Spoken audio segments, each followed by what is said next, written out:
Hola a todos, bienvenidos al canal a esta entrega de 21 de junio de 2023. Antes he subido un vídeo, pero me lo ha censurado YouTube porque mostraba datos personales. Entonces ahora he estado rehaciendo la información y procuraré que no me lo censuren por estos motivos. Decid que estoy haciendo, este es el segundo, una serie de vídeos sobre una denuncia que empecé a redactar en enero de 2021 y que me quedé en 2.130 páginas. Todo lo que fue la deriva del expediente Royuela pues frenó esta denuncia, se puso una así por 300 y pico asesinatos en la Audiencia Nacional que fueron a parar, la rechazó la Audiencia Nacional y fueron a parar a los juzgados de instrucción de Barcelona. Pero como no nos personábamos con abogado, no sabemos nada. La pusimos Javier Marzal y yo. También puse una querella por el asesinato de mi hermano, que era una pieza de esta denuncia que vamos a ver, en concreto hoy, pero me la desestimaron por el tiempo que había transcurrido. Algo así sucedió. Bien, de tal forma que lo que me propongo ahora es leeros el escrito este de 2.130 páginas en sucesivos vídeos que iré haciendo. Y hoy, en concreto, vamos a ver lo que fue la versión oficial del fallecimiento de mi hermano Javier, cómo entra en contradicción, ¿no? En el capítulo anterior vimos en el inicio de este escrito se narraban cómo Mena, en el contexto de la querella de 2006, se pone en contacto con Zapatero para ocultar las 3 fosas de desaparecidos de delincuentes que ellos mismos habían utilizado y los habían mandado a asesinar una vez se jubiló el fiscal.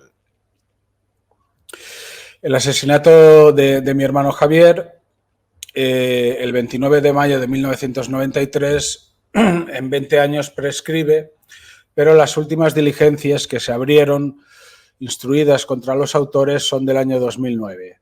Citación a declarar a presencia judicial acompañados por su letrado, fruto de la denuncia presentada por mi patrocinado, que consta como anónima. Mi padre presenta una denuncia anónima en el Tribunal Superior de Justicia de Cataluña, que luego no fue tan anónima en el sentido de que se veía con la presidenta Eugènia Alegret Burguès y esta le decía que siguiera presentando información de forma anónima mientras ella iba instruyendo. Vemos aquí las diligencias del año 2009, se ve en pantalla, sí.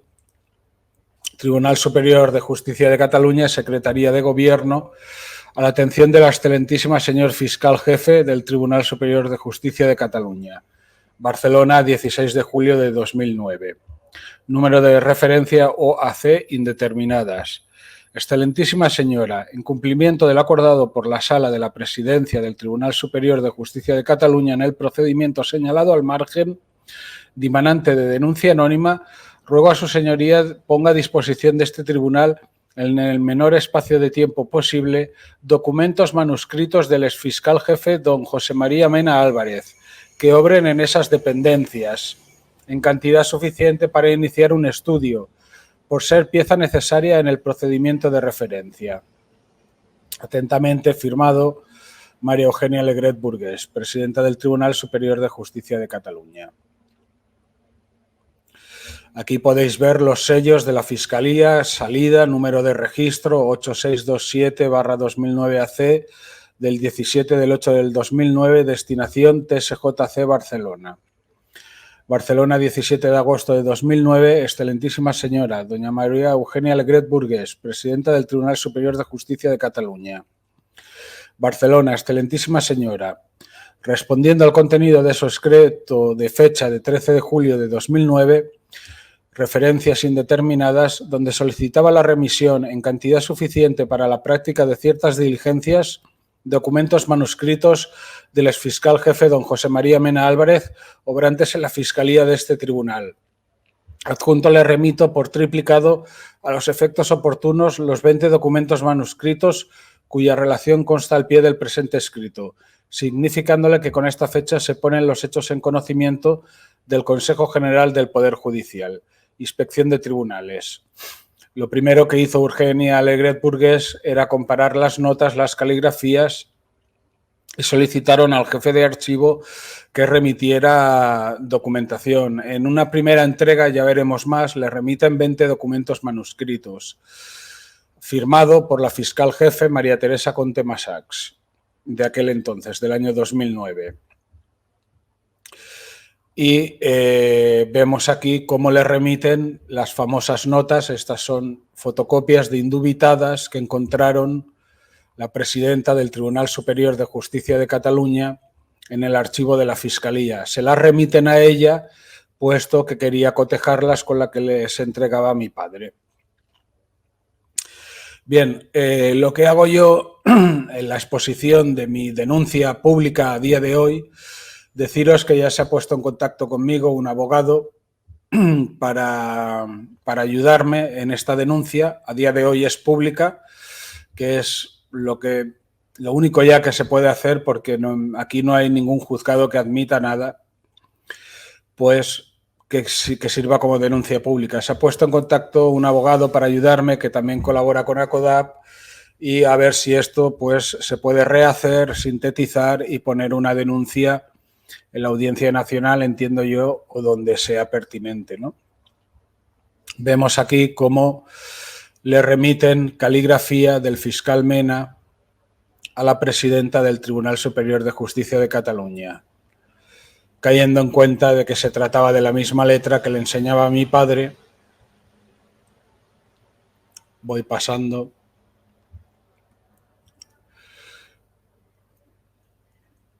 Hablan de temas jurídicos, pero también aparecerán asesinatos. Ya lo veremos en un apartado que hay en esta denuncia pública, donde encuentran asesinatos también, notas manuscritas de asesinatos en el archivo de la Fiscalía del Tribunal Superior de Justicia de Cataluña.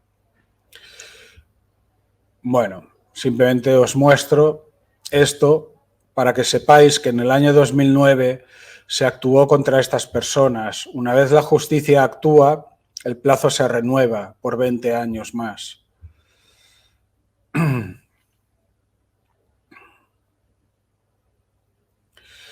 Estas son las notas que corresponden a esta carta, a esta comunicación que la presidenta del Tribunal Superior de Justicia de Cataluña, María Eugenia Alegret Burgués, remitió a la fiscal jefe de Cataluña. Bien, vamos a ir a lo que es la denuncia pública.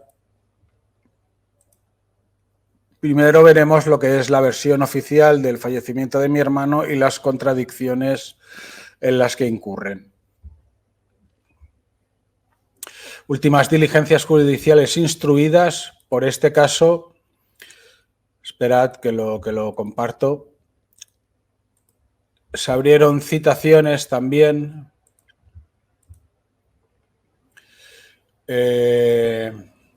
Citaron a varias personas, aquí lo veis, Tribunal Superior de Justicia de Cataluña. Citaron, en relación al expediente citado al margen seguido por este tribunal, he dispuesto se expida citación en tiempo y forma a don Cristóbal Lucas Román Matas. Es un policía, ¿vale?, que estaba en un centro penitenciario.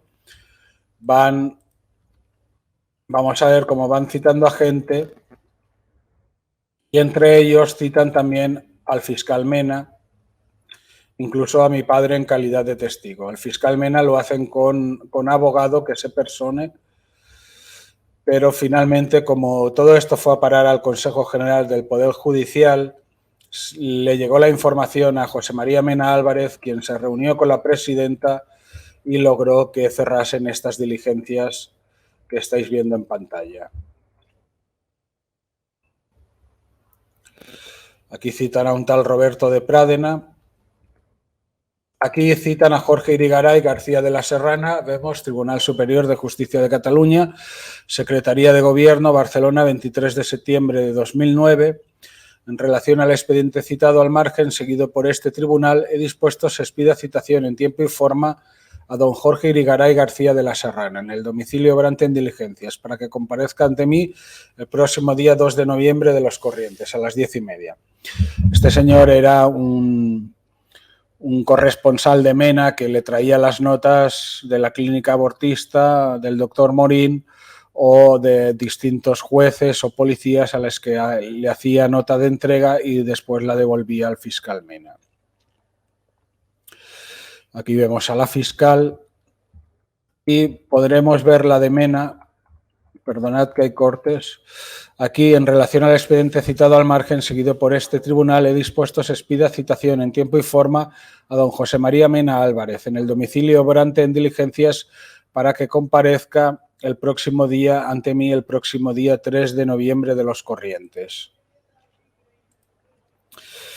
Antes de que se produjera la fecha de tener que declarar, Mena consigue que la presidenta archive estas diligencias y lo deje todo como si no hubiese sucedido nada. Dice, apercibiéndole de que debe de comparecer con abogado y de las consecuencias legales de su incomparecencia. También está del Tribunal Superior de Justicia de Cataluña, Secretaría de Gobierno, María Teresa Conte Massacs, presidenta del TSJC, donde se cita, aquí es otra de José María Mena Álvarez, la de la Fiscalía, y aquí se cita a don Rafael García Ruiz, con domicilio en Madrid, para investigar toda la trama, con abogado también, a las 10:30. Aparece también la citación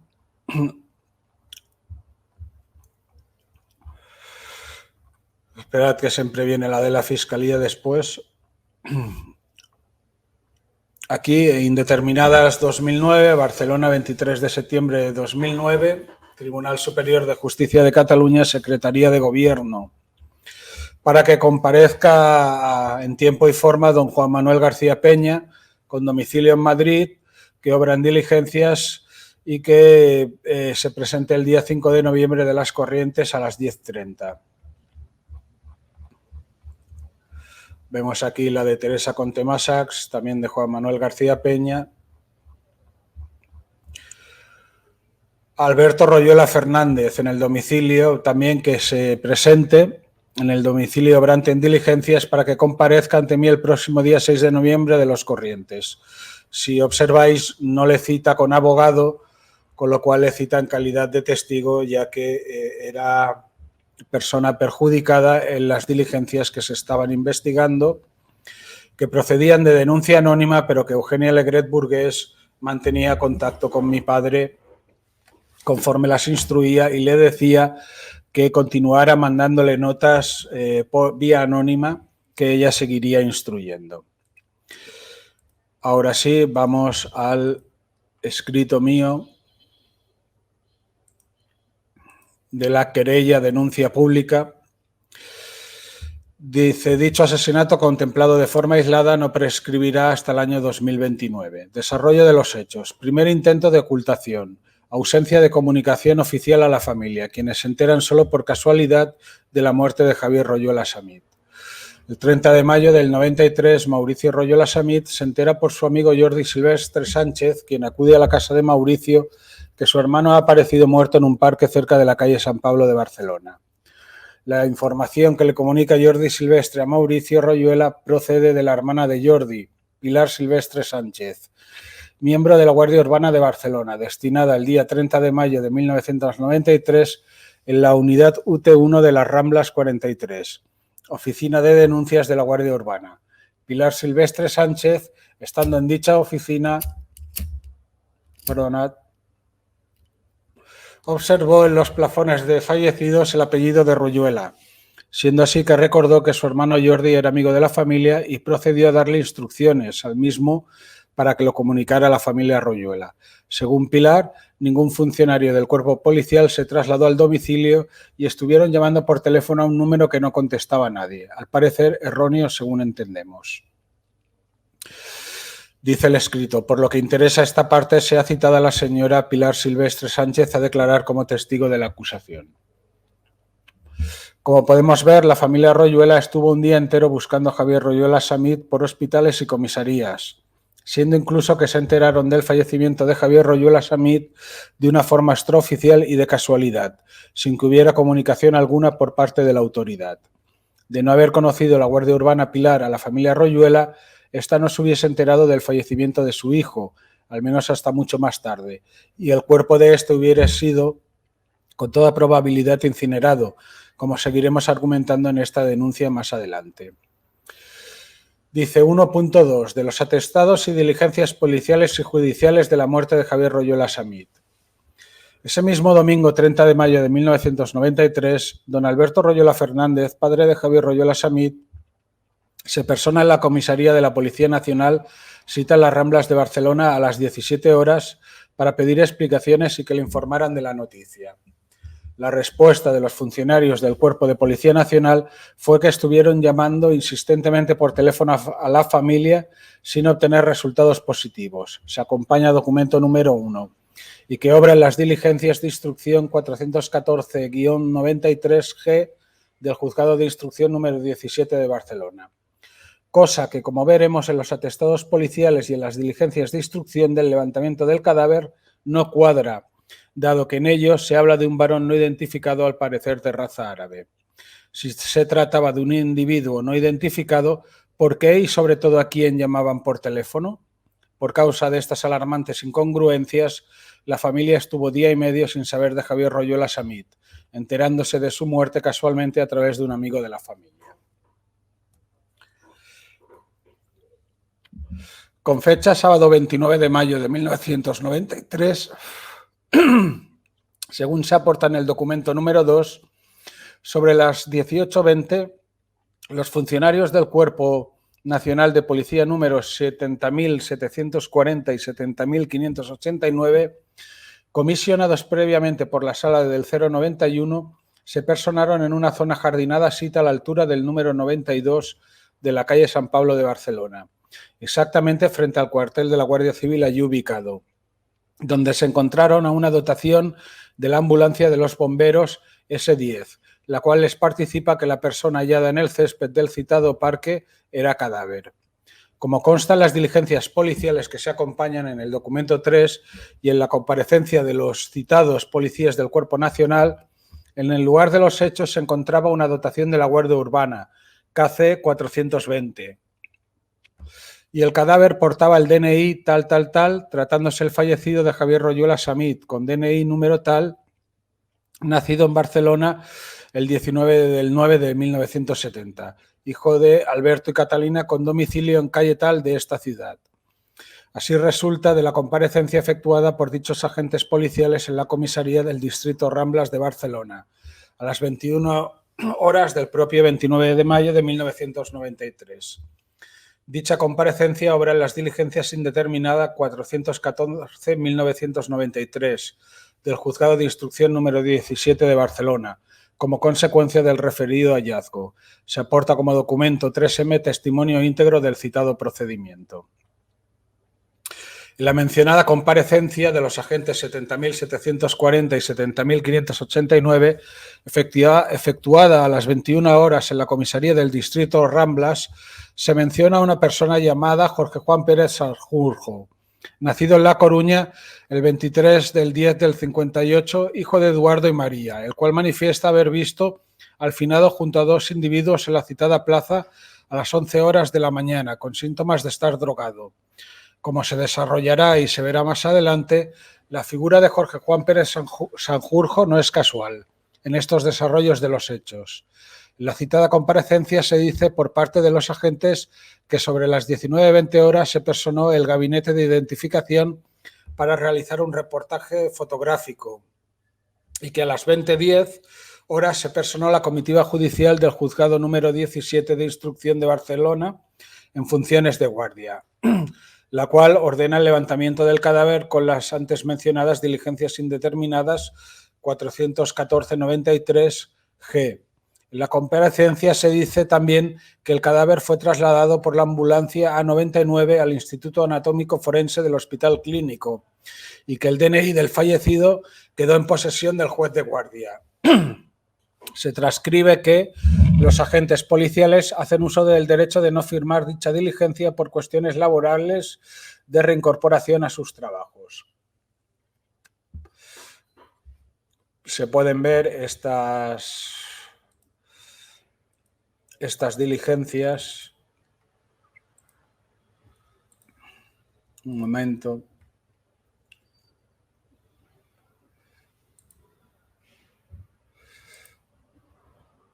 Vemos aquí cómo hacen una comparecencia, se extiende en Barcelona, en las oficinas de denuncias de Ramblas, por los funcionarios anteriormente reseñados a las 21 horas del día 29 del 5 del 93, para hacer constar que en este año comparecen los funcionarios y manifiestan, bueno, que hay una ambulancia de los bomberos, que hay una persona tumbada en el parque ya cadáver, y que se trata de Javier Royola Samit, con número de identificación nacional número tal, nacido en Barcelona en fecha tal, hijo de tal, con domicilio en calle tal.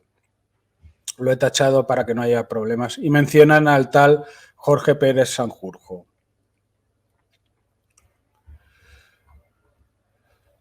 Luego abren otra diligencia, se extiende la presente para hacer constar que, puestos en contacto telefónico con el número tal, la familia de Javier Royola Samit se les comunica que pasen por estas dependencias por un asunto relacionado con las presentes.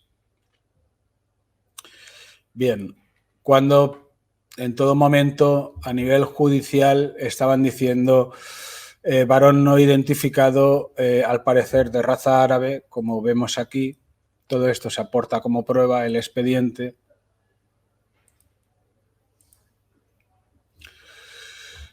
Muerte varón no identificado, Javier Royola Samit.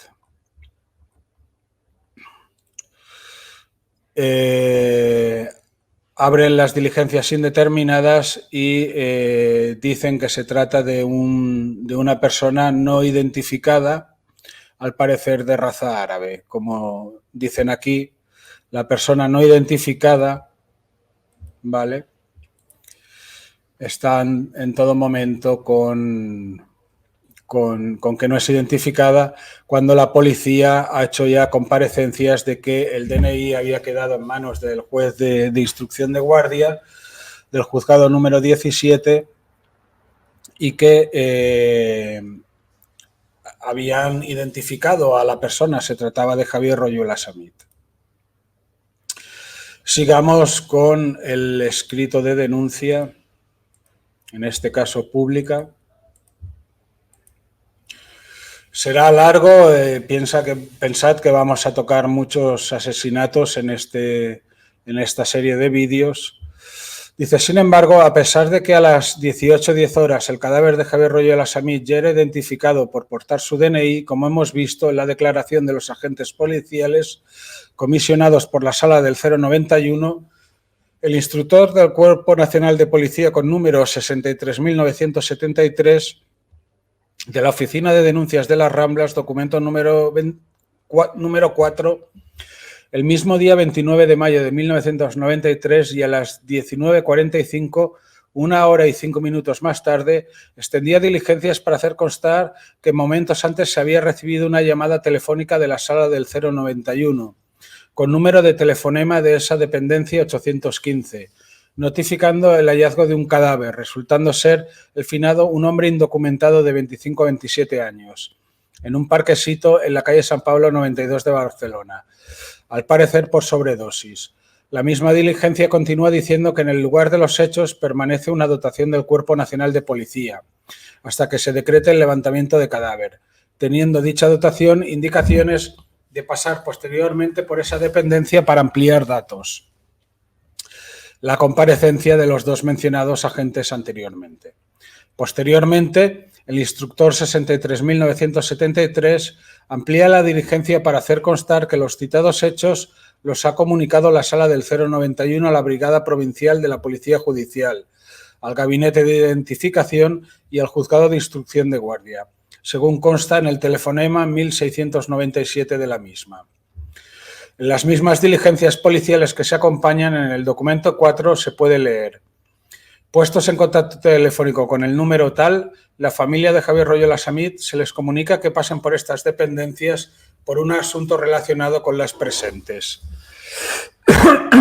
A su vez, en el documento número 4 se extienden las mismas diligencias policiales para hacer constar que a las 17 horas del día 30 de mayo de 1993 se presenta el padre del finado, don Alberto Royola Fernández, en la comisaría del distrito Ramblas, negándose a declarar debido a las irregularidades cometidas y a que no se le comunicó nada durante casi un día y medio.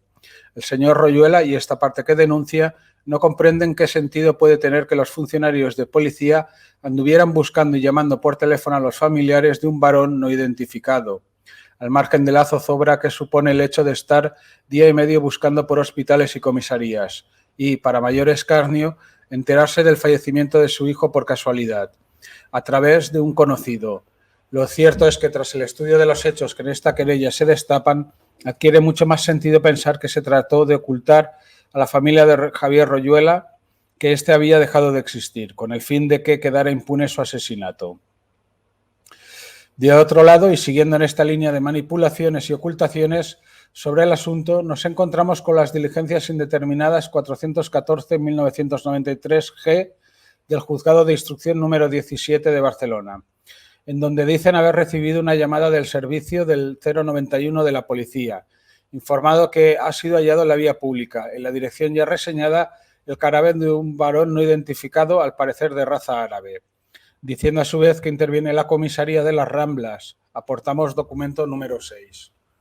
En el mismo procedimiento del Juzgado de Instrucción número 17, bajo las diligencias indeterminadas 414 del 93-G, podemos ver cómo el juez ordena a los camilleros municipales procedan a trasladar el cadáver desde el lugar en el que se encuentra hasta el Instituto Anatómico Forense, siendo en la mencionada diligencia que consta varón no identificado, al parecer de raza árabe.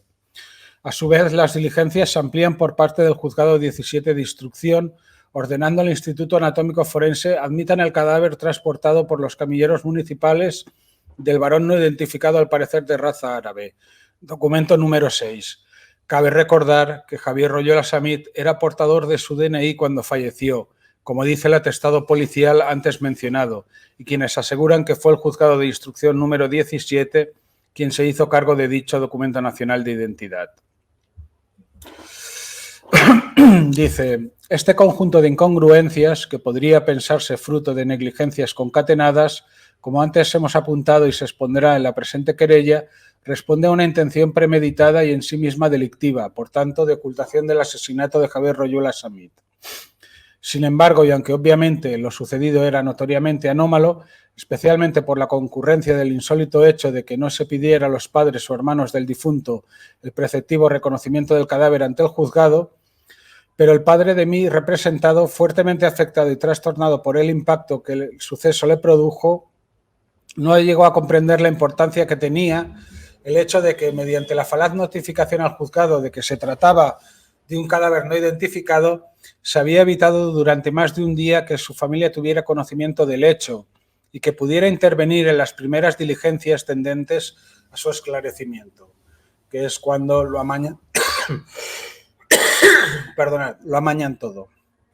Como esta parte argumentará y demostrará más adelante en la querella, las personas implicadas en el presunto asesinato de Javier Royola Samit, entre ellos miembros de la Policía y de la Guardia Civil, al margen de ocultar pruebas como se acreditará en esta denuncia, quisieron hacer pasar por varón no identificado al finado, a fin de que el juzgado de guardia procediera según las directrices y protocolos en estos casos, siendo así que la familia no se habría enterado, pues fue por casualidad no prevista por los autores y hubiera dado por desaparecido a Javier Royola Samit, acabando este incinerado ante el hallazgo de un cadáver no identificado, al parecer de raza árabe.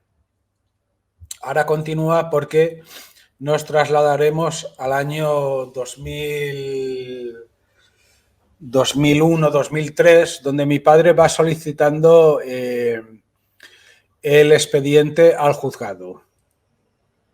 Voy a ponerlo, me pongo en pequeñito. De la solicitud del 1.3, de la solicitud del expediente de Javier Royola Samit al juzgado número 7 de Instrucción de Barcelona. Siguiendo la línea temporal de sucesos y dejando al margen las anomalías y manipulaciones comentadas para ocultar el asesinato de Javier Royola Samit y la actuación policial y judicial en su momento, nos trasladaremos a unos años posteriores. El padre de quienes se querella, don Alberto Royuela Fernández, seguía confiando en el buen funcionamiento de la justicia, hasta que, a consecuencia de una serie de referencias en torno al hecho de la muerte de su hijo que diversas personas a las que se lo había explicado le comentaron, quiso comprobar por sí mismo si realmente existían las anomalías que le eran anunciadas por tales personas. Y a tal efecto, se personó en el juzgado de instrucción número 17 de Barcelona solicitando se le confiriera vista de las antes referidas diligencias indeterminadas 414-1993-G, recibiendo la respuesta de que las mismas se encontraban en Fiscalía por haber sido solicitada su remisión por el señor fiscal jefe. Tal hecho se producía a mediados del año 2001 y pese a sus repetidas visitas al juzgado insistiendo en su petición, siempre se le repetía lo mismo. Es decir, que Fiscalía aún no había devuelto el expediente, documento número 7, como veremos más tarde. Tal situación se vino repitiendo durante cerca de 2 años, hasta que a mediados del año 2003 el padre de quienes se querellan quiso poner punto final a su interminable peregrinaje y dar carácter oficial a sus, hasta entonces, infructuosas gestiones.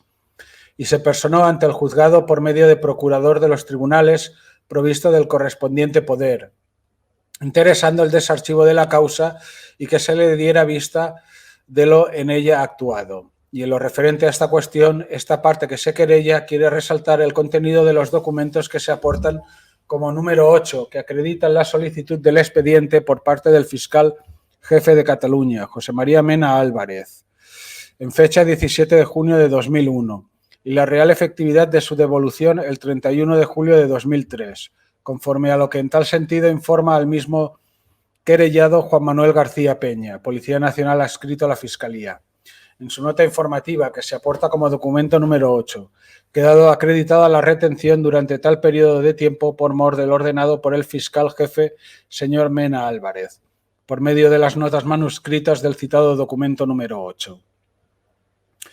Finalmente, con su comparecencia, el padre de quienes se querellan, mediante ello consiguió que el 7 de agosto de 2003 le fuera entregado el juego de fotocopias que acompañamos en esta querella como documentos número 1 al 6, comprensivo de lo actuado en el juzgado instructor y de cuyo contenido es de ver la realidad de los hechos antes expresados acerca de que, pese a que desde el primer momento la policía encontró entre las pertenencias del cadáver de Javier Royuela Samit su DNI, reseñándolo en la comparecencia prestada por los agentes intervinientes del 091 ante la comisaría del distrito de Ramblas de Barcelona, a las 21 horas del propio día 29 de mayo de 1993, en que el cadáver fue hallado, documento 105 folio 11b.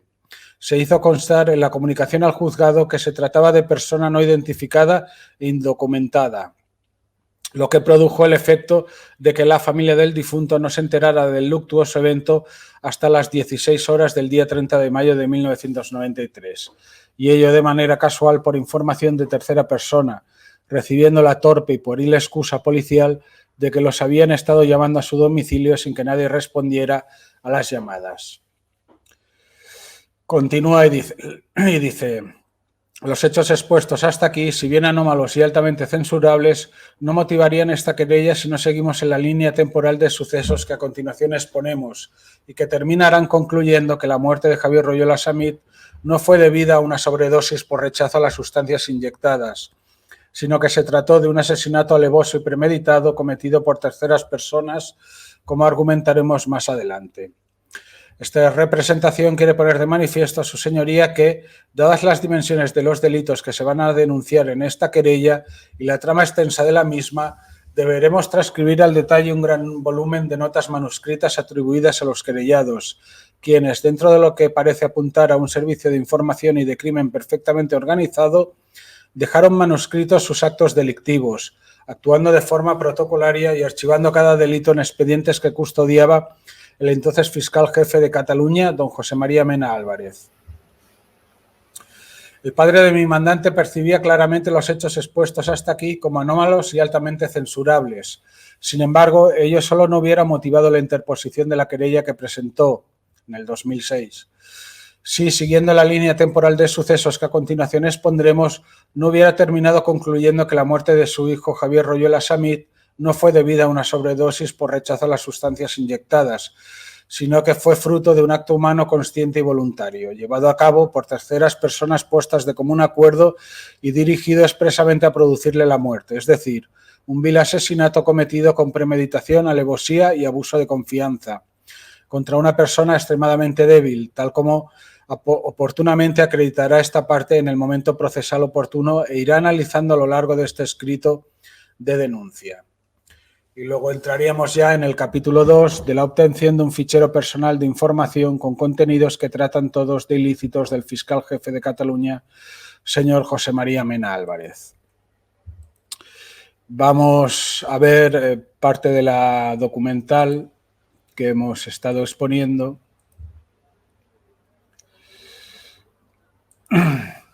Aquí se ve en pantalla, sí.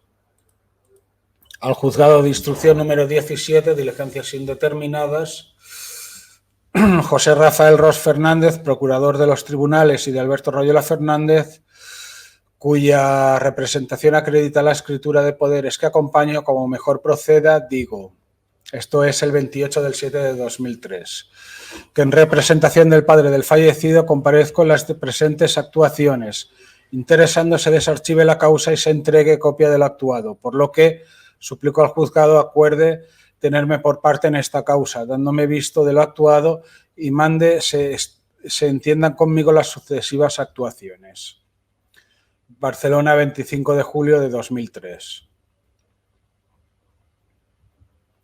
Juzgado de instrucción número 17 de Barcelona, previas 414-1993B, providencia del magistrado juez Pilar Calvo Resell, Barcelona, a 7 de agosto de 2003. Dada cuenta, únase al presente escrito a los autos de su razón, previo desarchivo, y se tiene por comparecido y parte Alberto Royola Fernández, y dese vista del actuado al mismo y verificado procédase nuevamente a su archivo. La acuerda a su señoría, doy fe.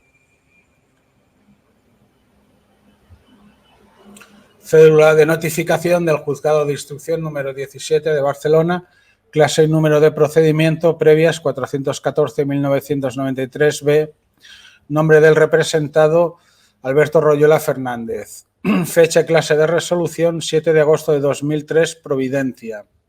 Contenido de la resolución, personación.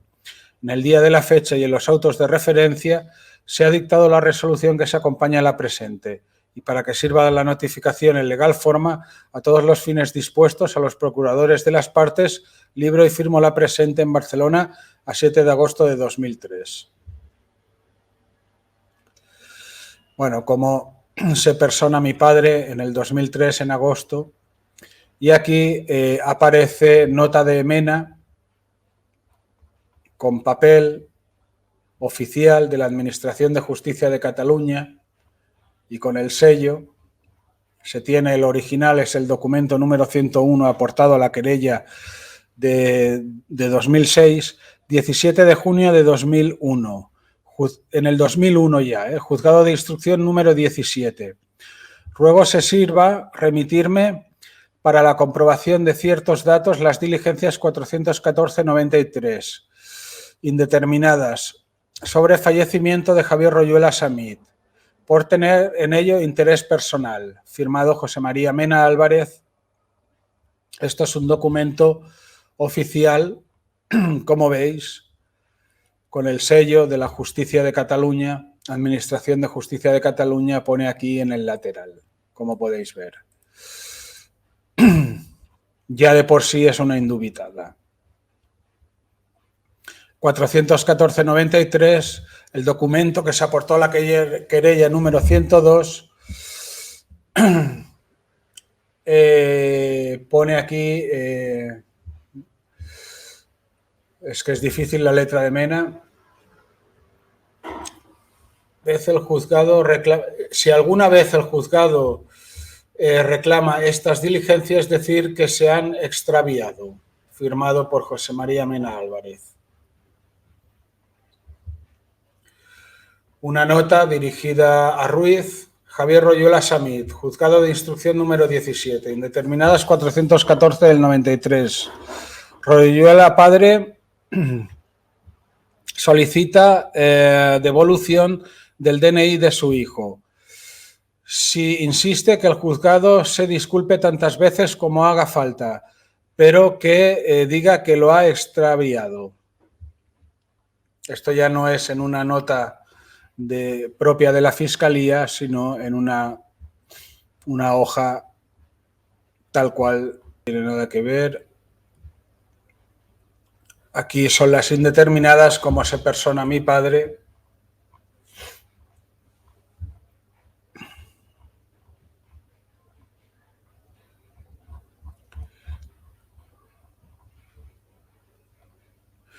En julio de 2023, pero que Mena ya tenía en su poder, desde el año 2001, había solicitado el expediente del fallecimiento de mi hermano Javier. Lo vamos a poner aquí en pantalla. Compruebo que se vea, sí. Dice, Juzgado de Instrucción 17, esto es la transcripción, 17 de junio de 2001. Ruego se sirva remitirme para la comprobación de ciertos datos las diligencias 414/93, indeterminadas, sobre fallecimiento de Javier Royuela Samit, por tener en ello interés personal. Firmado José María Mena Álvarez.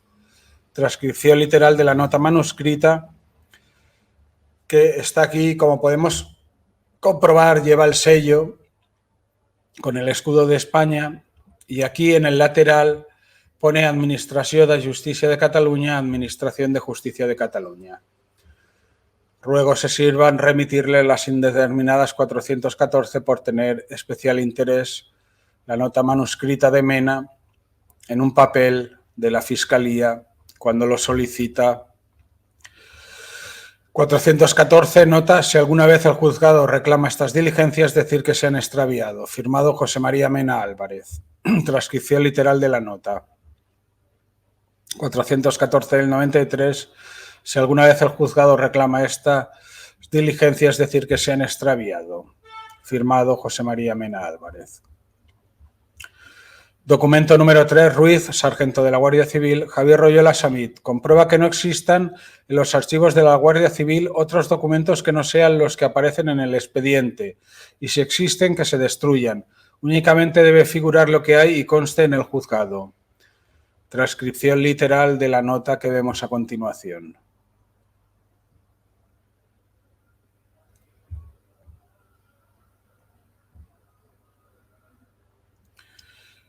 Documento 4, Ruiz, sargento de la Guardia Civil, Javier Royuela Samit. Comprueba que no existan más documentos que los que aparecen en el expediente, en la Policía Nacional. Antes en la Guardia Civil, ahora en la Policía Nacional. Es la transcripción literal de esta nota manuscrita atribuida a José María Mena Álvarez.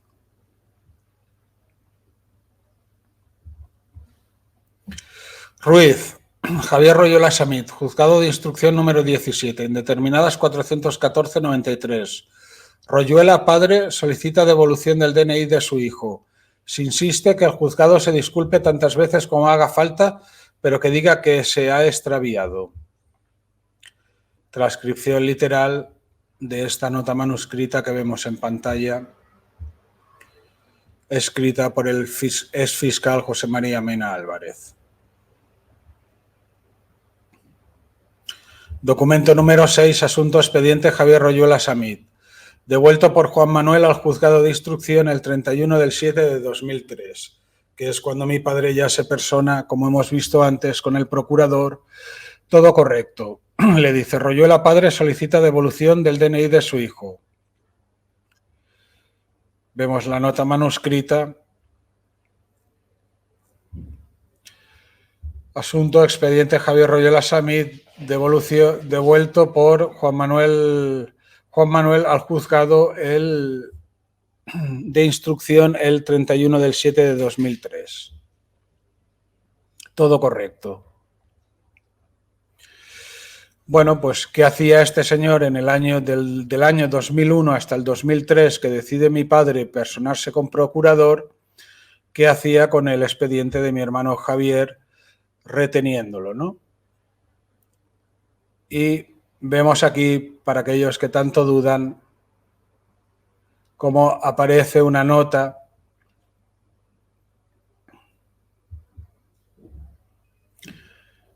con aquí Administració de Justícia de Cataluña, Administración de Justicia de Cataluña, firmada por Mena,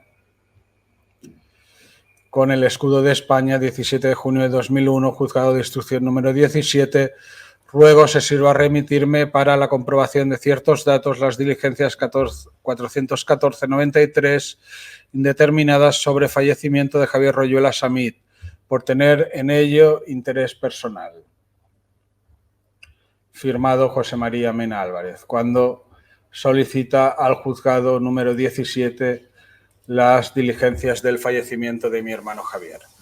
Bueno, continuaré con más vídeos, espero que no se me censure y si no, pues lo volveré a rehacer. Siempre es por datos que no se pueden dar. La próxima será cómo se da con un fichero personal de información. Se obtiene que trata todo de ilícitos del fiscal jefe de Cataluña, señor José María Mena Álvarez, y entraremos en la figura del doctor Carlos Morín Gamarra y todo el archivo que tenía Mena Álvarez en dicha clínica abortista. Sin más, lo dejo aquí. Como siempre, adelante, difusión y pasemos a la acción.